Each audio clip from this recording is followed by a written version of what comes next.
हो गया है कि अरे दिल के दर्दियों के दवाइयों ना बेटा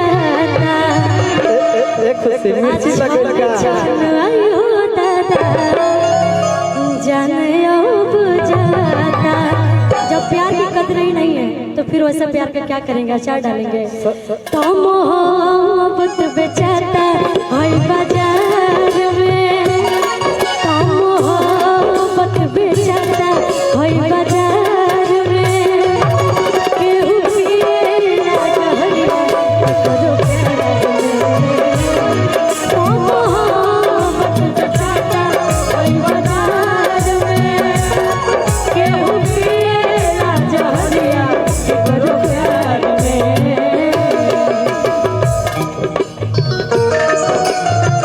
क्या बात है यार।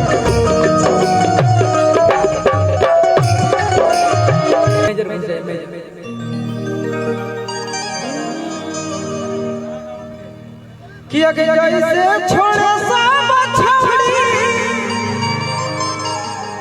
आ छोड़ा के वैसे छोड़ के देखा। अगर ये तुम में पावर है, तुमको लगता है कि लड़का इतना नॉर्मल है, मतलब हम लोग इतना कमजोर हैं क्या? कमजोर कहाँ बोल रहे हैं? देखो सच्चाई बताएं, आई एम खेलर इंसान, खेला खेलते कम है, खिलाते ज्यादा है, ठीक ना? तो वही किया गया जैसे छोड़े सब